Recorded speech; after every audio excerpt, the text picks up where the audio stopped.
राम राम जी सभी को। आज फिर हम भगवत गीता पढ़ के सुनाएंगे आपको। देखो हमने यहाँ ये भगवत गीता है, श्रीमद् भगवत गीता यथारूप, और स्वामी प्रभुपाद के द्वारा लिखी गई है। ये इसमें एक एक बात बहुत अच्छी तरह से बताई गई है। यदि हम इसी भावना से खोज करते चले तो पाएंगे कि समाज में ऐसा भी अपवाद नहीं है जिसमें कोई जीव सेवा में न लगा हो। एक राजनेता जनता के समक्ष अपनी सेवा करने की अक्षमता को घोषणा पत्र प्रस्तुत करता है। फलतः मतदाता उसे यह सोचते हुए मत देते हैं कि वह समाज की महत्वपूर्ण सेवा करेगा। दुकानदार अपने ग्राहक की सेवा करता है और कारीगर पूंजीपतियों की सेवा करते हैं। पूंजीपति अपने परिवार की सेवा करते हैं और परिवार शाश्वत जीव की शाश्वत सेवा अक्षमता से राज्य की सेवा करता है। इस प्रकार हम देख सकते हैं कि कोई भी जीव अन्य जीव की सेवा करने से मुक्त नहीं है। अतएव हम यह निष्कर्ष निकाल सकते हैं कि सेवा जीव की चीज सहचरी है और सेवा करना जीव का शाश्वत धर्म है। तथापि मनुष्य काल तथा परिस्थिति विशेष के प्रसंग में एक विशिष्ट प्रकार के विश्वास को अंगीकार करता है और इस प्रकार वह अपने को हिंदू, मुसलमान, ईसाई, बौद्ध या किसी अन्य संप्रदाय को मानने वाला बताता है। ये सभी उपाधियां सनातन धर्म नहीं है। एक हिंदू अपना विश्वास बदलकर मुसलमान बन सकता है, या एक मुसलमान अपना विश्वास बदलकर हिंदू बन सकता है, या कोई ईसाई अपना विश्वास बदल सकता है, इत्यादि। किंतु इन सभी परिस्थितियों में धार्मिक विश्वास में परिवर्तन होने से अन्यों की सेवा करने का शाश्वत धर्म प्रभावित नहीं होता। हिंदू, मुसलमान या ईसाई समस्त परिस्थितियों में किसी न किसी के सेवक हैं। अतएव किसी विशेष विश्वास को अंगीकार करना अपने सनातन धर्म को अंगीकार करना नहीं है।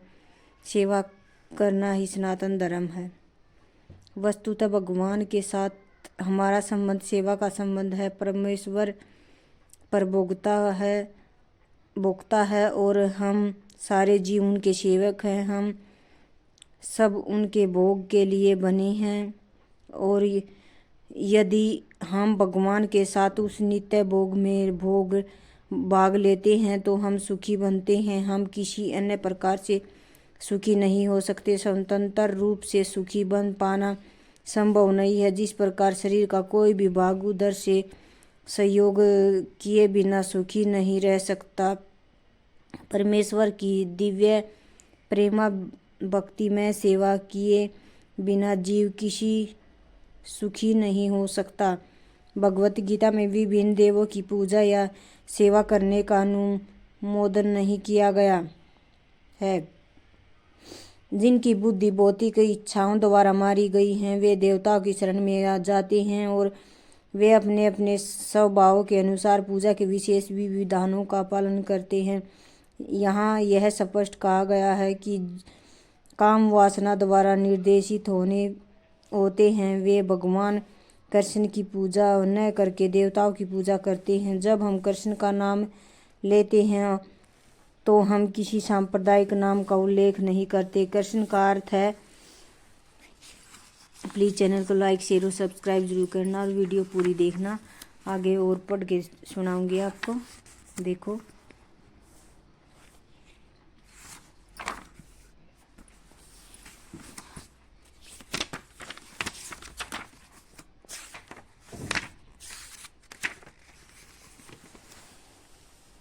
आहार भौतिक के 3 गुणों के अनुसार 3 प्रकार का होता है। सात्विक भोजन रसमय, स्निग्ध, स्वास्थ्यप्रद होता है। अत्यधिक तीखे, खट्टे, नमकीन, गरम, चटपटे, शुष्क और जलन उत्पन्न करने वाले भोजन रजोगुणी व्यक्तियों को प्रिय होते हैं। स्वादहीन, बीजोहित एवं सड़ा, झूठा तथा अस्पृश्य वस्तुओं से युक्त भोजन तामसिक होता है।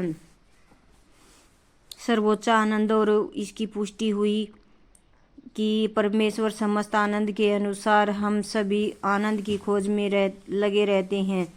आनंद में व्यासात भगवान की ही भांति जीव चेतना से पूर्ण है और सुख की खोज में रहते हैं। भगवान तो नित्य सुखी है और यदि जीव उनकी संगति करते हैं, उनके साथ सहयोग करते हैं तो वे भी सुखी बन जाते हैं। भगवान इस मर्त्य लोक में सुख से पूर्ण अपनी वृंदावन लीलाएं प्रदर्शित करने के लिए अवतरित होते हैं। अपने गोप मित्रों के साथ, अपने गोपिका सखियों के साथ, वृंदावन के अन्य निवासियों के साथ तथा गायों के साथ उनकी लीलाएं सुख से ओतप्रोत हैं।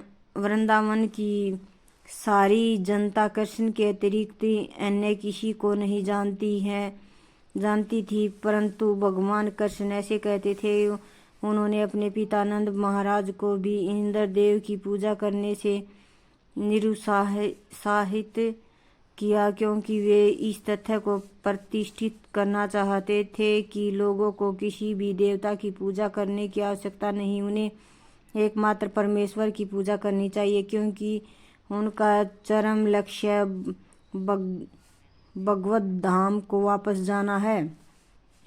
मेरा परम धाम न तो सूर्य, न चंद्रमा द्वारा, न ही अग्नि या बिजली द्वारा प्रकाशित होता है, तो लोग वहां पूज जाते हैं। वे भौतिक जगत में फिर कभी नहीं लौटते। यह श्लोक उस नित्य आकाश का वर्णन प्रस्तुत करता है। निसंदेह हमें आकाश की भौतिक धारणा और इसे सूर्य, चंद्र, तारे आदि के संबंध में सोचते हैं, किंतु इस श्लोक में भगवान बताते हैं कि नित्य आकाश में सूर्य, चंद्र, अग्नि या बिजली किसी की आवश्यकता नहीं, क्योंकि वह परमेश्वर से निकलने वाली ब्रह्मा ज्योति द्वारा प्रकाशित इस अन्य लोकों तक पहुँचने का कठिन प्रयास कर रहे हैं। लेकिन परमेश्वर के धाम को जानना कठिन नहीं है। यह धाम गोलोक कहा जाता है। ब्रह्मा संहिता में इसका अति सुंदर वर्णन मिलता है। गोलोक निवसत्यखिलात्म भूतम। भगवान अपने धाम गोलोक में नित्यवास करते हैं, फिर भी इस लोक से उन तक पहुंचा जा सकता है, और ऐसा करने के लिए वे अपने सच्चिदानंद विग्रह रूप को व्यक्त करते हैं, जो उनका असली रूप है। जब वे इस रूप को प्रकट करते हैं तब हमें इसकी कल्पना करने की आवश्यकता नहीं रह जाती कि इनका रूप कैसा है। ऐसे चिंतन को निरुत्साहित करने के लिए ही वे अवतार लेते हैं और अपने श्याम सुंदर स्वरूप को प्रदर्शित करते हैं। दुर्भाग्यवश अल्पज्ञ लोग उनकी हंसी उड़ाते हैं, क्योंकि वे हमारे जैसे बन कर आते हैं और मनुष्य रूप धारण करके हमारे साथ खेलते कूदते, लेकिन इस कारण हमें यह नहीं सोचना चाहिए कि वे हमारी तरह हैं। वे अपनी सर्वशक्तिमत्ता के कारण ही अपने वास्तविक रूप में हमारे समक्ष प्रकट होते हैं और अपनी लीलाओं का प्रदर्शन करते हैं, जो उनके धाम में होने वाली लीलाओं की अनुकृतियाँ होती हैं। आध्यात्मिक आकाश की तेजोमय किरणों में असंख्य लोक तैर रहे हैं। यह ब्रह्मा ज्योति परम धाम कृष्ण लोक से अद्भुत होती है और आनंदमय तथा चिंतमय लोक को भौतिक नहीं, इसी ज्योति में तैरते रहते। भगवान कहते हैं न तद्भासयते सूर्या न शंको न पावक यद गत्वा न निवर्तन्ते तद्धाम परम मम। जो इस आध्यात्मिक आकाश तक पहुंच जाता है, उसे यह भौतिक आकाश में लौटने की आवश्यकता नहीं रह जाती। भौतिक आकाश में यदि हम सर्वोच्च लोक ब्रह्मालोक की आवश्यकता नहीं रह जाती। भौतिक आकाश में यदि हम सर्वोच्च लोक को भी प्राप्त कर लें, चंद्रलोक का तो कहना ही क्या है, तो वहाँ भी वही जीवन की परिस्थितियां, जन्म, मृत्यु, व्याधि तथा जरा होगी। भौतिक ब्रह्मांड का कोई भी लोक संसार के इस 4 नियमों से मुक्त नहीं है। सारे जीव एक लोक के दूसरे लोक के वितरण करते हैं, किंतु ऐसा नहीं है कि हम यांत्रिक व्यवस्था करके जिस लोक में जाना चाहें वहां चले जाएं। यदि हम किसी अन्य लोक में जाना चाहते हैं तो उसकी विधि होती है, इसका भी उल्लेख हुआ है। यान्ति देवव्रता देवान् पितरन् यान्ति पितर्व्रताः। यदि हम एक लोक से दूसरे लोक में विचरण करना चाहते हैं तो उसके लिए यांत्रिक व्यवस्था की आवश्यकता नहीं है। गीता का उपदेश है, यान्ति देवव्रता देवान्। चंद्र, सूर्य तथा उच्चतर लोक सर्वलोक कहलाते हैं। लोकों की 3 विभिन्न स्थितियां हैं, उच्चतर, मध्य तथा निम्नतर लोक।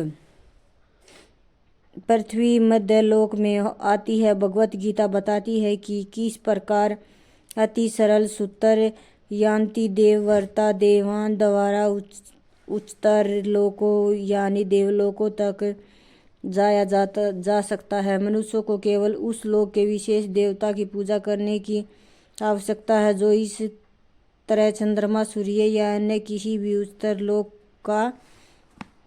को जाया जा सकता है। फिर भी भगवत गीता में इस जगत के किसी लोक में जाने की सलाह नहीं दी जा सकती, क्योंकि चाहे हम किसी यांत्रिक युक्ति के 40,000 वर्षों तक यात्रा करके सर्वोच्च लोक ब्रह्मालोक क्यों न चले जाएं, किंतु फिर भी वहां हमें जन्म, मृत्यु, जरा तथा व्याधि जैसी भौतिक असुविधाओं से मुक्ति नहीं मिल सकेगी। लेकिन जो परम लोक, कृष्ण लोक या आध्यात्मिक आकाश के किसी भी अन्य लोक में पहुंचना चाहता है, उसे वहां से असुविधाएं नहीं होती। आध्यात्मिक आकाश में जितने भी लोक हैं उनमें गोलोक वृंदावन नामक लोक सर्वश्रेष्ठ हैं, जो भगवान श्री कृष्ण का आदि धाम है। यह सारी जानकारी भगवत गीता में दी गई है और इसमें उपदेश दिया गया है कि किस प्रकार हम इस भौतिक जगत को छोड़कर आध्यात्मिक आकाश में वास्तविक आनंदमय जीवन बिता सकते हैं। भगवत गीता के 15वें अध्याय में भौतिक जगत का जीता जागता चित्रण हुआ है। कहा गया है। राम राम जी। आज इस वीडियो में इतना ही। कल फिर मिलेंगे नई वीडियो के साथ और कल हम यहाँ से पढ़ेंगे। आज मैंने यहाँ तक पढ़ा दिया है आपको। प्लीज़ वीडियो को ज़्यादा से ज़्यादा शेयर करा करो और हर रोज़ देखा करो। वीडियो हर रोज़ आवा है, थोड़ी लेट भी हो जाए, कभी कभी जल्दी डल जाए, पर आप हर रोज़ देखा करो और वीडियो को शेयर करा करो, लाइक करा करो और चैनल ने सब्सक्राइब करो। आज के लिए इतना ही। राम राम।